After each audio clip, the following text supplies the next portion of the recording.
Welcome to my channel, Value Old Coins. Here you'll find videos about rare, valuable, and interesting coins from around the world. Watch the videos, learn about coin history, coin values, and unique facts you won't find anywhere else.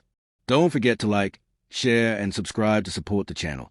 It really helps us grow and bring you even more amazing coin content. Thanks for watching. Let's get started. The 1972 D Washington quarter dollar, struck at the Denver Mint and bearing the D Mint mark, stands as an enduring artifact of American coinage during the height of the copper-nickel era. Produced in vast quantities to meet the demands of an expanding U.S. economy, the 1972 D quarter represents both a continuation of the Washington quarter's classical design and a testament to the technological refinements and political symbolism of early 1970s America. Although it may seem like a simple everyday coin, its story, rooted in artistry, national identity, and industrial precision, is both profound and instructive. To appreciate the 1972 D quarter, one must first understand its place in the longer lineage of the Washington Quarter series, which began in 1932. The design was introduced to commemorate the 200th anniversary of George Washington's birth, replacing the earlier standing Liberty Quarter. Sculptor John Flanagan's design, chosen from a public competition, was based on a classical bust of George Washington sculpted by Jean-Antoine Houdon in 1786. This design would endure for over 6 decades, making it one of the longest-running motifs in U.S. coinage history. By 1972, the United States was firmly in the modern, post-silver era. Following the Coinage Act of 1965, the Mint had eliminated silver from circulating dimes and quarters, switching to the new copper-nickel-clad composition that proved durable and inexpensive. The move was driven by the global silver shortage and the rising intrinsic value of silver, which had led to massive hoarding of pre-1965 silver coins. Thus, by the time the 1972 D quarter entered circulation, the U.S. had adjusted completely to the new monetary reality. The Denver Mint played a major role in this modern production era. Its output in 1972 was immense, as the Mint's presses operated around the clock to supply coinage for America's growing population and economy. Denver's D Mint mark proudly identifies these coins as part of the western branch of U.S. production, a mint known for efficiency, consistency, and high-volume output. 2. Obverse design, the portrait of George Washington. The obverse front of the 1972 D quarter retains John Flanagan's dignified portrait of George Washington facing left, his hair bound neatly in a colonial-style queue. This image is instantly recognizable and has come to symbolize integrity, patriotism, and leadership. The sculptor's skill in modeling subtle facial features, such as a furrowed brow and strong jawline, ensures the image's enduring sense of realism and gravitas. Surrounding the portrait are the following inscriptions. Liberty arches boldly across the top, representing the foundational American ideal. In God we trust, the national motto reaffirmed during the mid-20th century, appears to the left of Washington's profile, symbolizing faith and resilience. 1972, the date of mintage, is centered below the portrait. The D Mint mark, denoting the Denver Mint, appears just to the right of Washington's ponytail ribbon. This side of the coin exemplifies early 20th century neoclassical design, restrained, elegant, and functional. By 1972, the obverse design had undergone minor die refinements to improve clarity and reduce metal flow weakness, yet it still preserved the spirit of Flanagan's original vision from 4 decades earlier. The reverse back of the coin displays a heraldic eagle, an enduring symbol of American strength and unity. The eagle is perched on a bundle of arrows, emblems of military preparedness, and holds beneath it 2 olive branches, which represent peace and diplomacy. This balance between war and peace mirrors the dual character of the United States during the Cold War era, vigilant yet peace-seeking. Above the eagle's head are the inscriptions. United States of America arching at the top, signifying the issuing nation. The national motto E pluribus unum, out of many, one, positioned directly above the eagle, signifying the unity of diverse states and peoples. Quarter dollar curving below the design, identifying the denomination. The engraving on the reverse is sharply detailed, showing the eagle's outspread wings tail feathers, and the individual arrows with crisp definition, especially on higher-grade strikes. The simple, symmetrical layout communicates balance, strength, and national pride without excessive ornamentation. The 1972 D Washington quarter conforms to the modern clad composition introduced in 1965. The outer layers are made of 75% copper and 25% nickel, bonded to a pure copper core, producing a durable three-layered structure. Specifications. Composition: copper-nickel clad, outer layers, over pure copper core. Diameter: 24.3 millimeters. Thickness: 1.75 millimeters. Weight: 5.67 grams. Edge: reeded, 119 reeds. Orientation: coin alignment, top to top. The metal combination gives a coin a silver-white appearance with a faint copper hue visible on its reeded edge. Its resistance to corrosion and tarnish made it highly suitable for mass circulation, and coins of this era could last decades in daily use. 5. Minting process and production.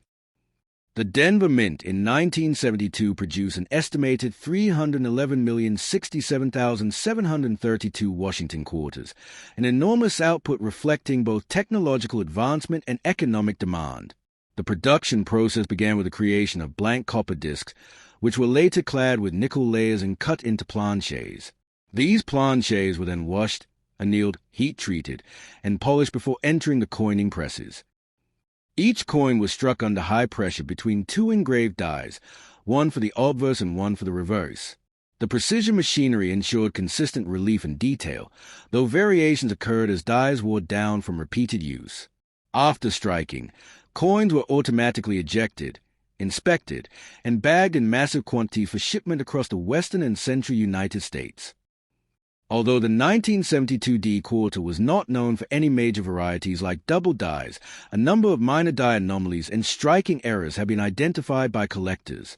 These include die cracks, caused by aging dies, producing raised lines or spiderweb cracks, often visible near the rim or lettering.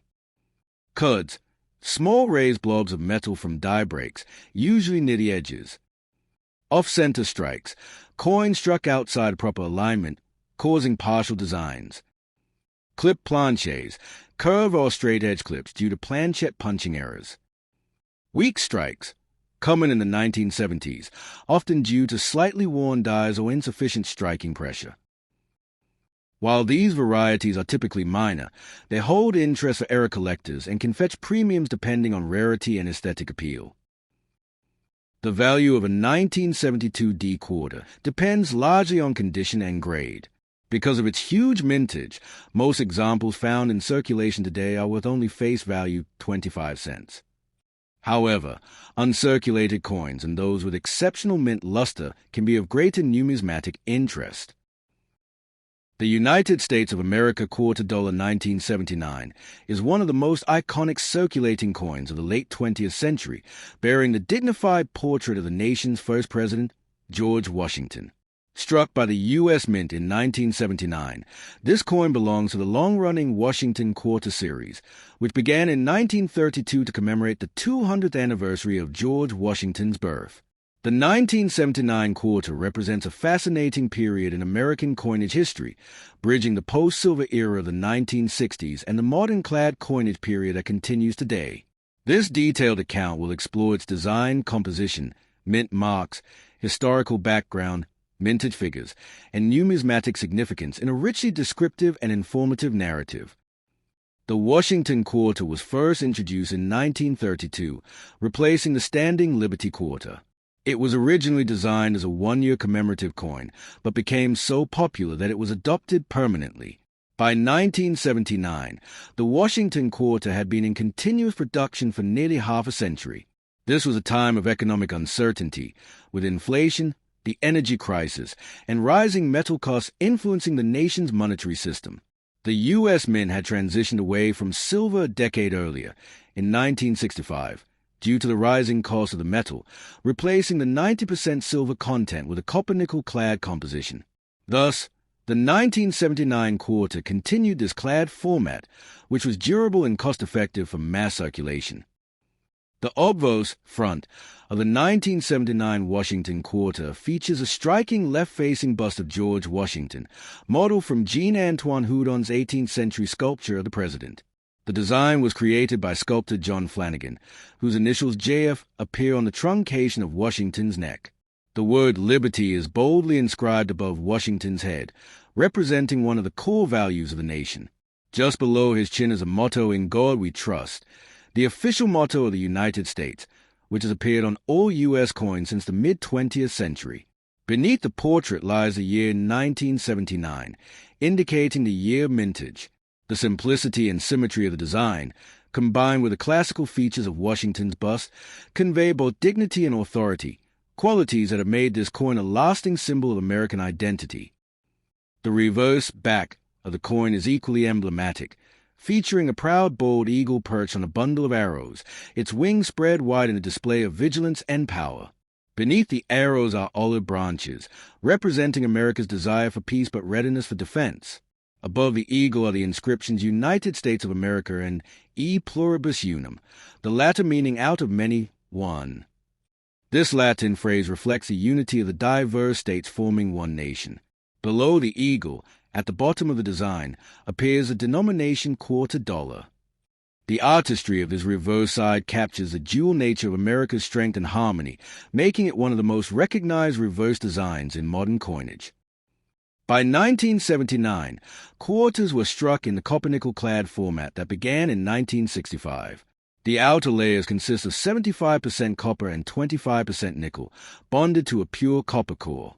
The coin has a standard diameter of 24.3 millimeters, a thickness of 1.75 millimeters, and a weight of 5.67 grams. Its reeded edge, small grooves cut along the circumference, was originally intended to prevent shaving or clipping of precious metal, a holdover from the days when coins were made of silver and gold. Though no longer necessary for value protection, the reeded edge remains a tactile and aesthetic element that helps identify the coin by touch. The 1979 quarter was produced at 3 primary mint facilities: Philadelphia, no mint mark; Denver, D; San Francisco, S. Philadelphia and Denver quarters were made for everyday circulation, while San Francisco quarters were produced mainly as proof coins for collectors. The Philadelphia mint mark was traditionally omitted before 1980, so coins from that mint bear no mint mark. Denver quarters can be identified by the small D mark on the obverse, just to the right of Washington's ponytail. The San Francisco proof coins, bearing an S, were struck with specially polished dies and planchets, producing mirror-like fields and frosted details, making them highly prized among collectors. Mintage numbers were quite high. Philadelphia Mint, tilde 515 million. Denver Mint, tilde 489 million. San Francisco proofs, tilde 3.6 million. This widespread production ensured that the 1979 quarter was a common coin in circulation, though high-grade uncirculated and proof examples can command collector interest. The 1979 Washington quarter circulated widely during a pivotal time in U.S. history. The late 1970s saw inflation, oil crises, and significant changes in global economics. Coins like the quarter played a vital role in everyday commerce, from vending machines to parking meters, symbolizing the reliability of U.S. currency. Despite inflation eroding the purchasing power of a quarter, its iconic design maintained its cultural prestige. The Washington quarter was not merely a unit of exchange. It was a familiar emblem of the American Republic, seen in pockets, cash registers, and piggy banks across the nation. For collectors, the 1979 quarter is generally considered a common date, yet its value depends on condition and mint mark. Circulated examples typically hold face value, but uncirculated coins graded MS-65 or higher by professional grading services can be worth a few dollars. Proof versions from San Francisco are more valuable, especially those preserved in pristine, mirror-finish condition. Some varieties exist, such as weak strikes, die cracks, or double die errors, which can attract premium prices among error collectors. However, The standard 1979 quarters remain affordable, making them ideal for beginning collectors. The 1979 quarter represents the enduring legacy of the Washington design before the U.S. Mint embarked on the 50-state quarters program in 1999. For over 6 decades, the same obverse design by John Flanagan was used with only minor modifications, reinforcing the stability and continuity of American coinage. The eagle reverse, though replaced in 1999, remains one of the most beloved images in U.S. numismatic history.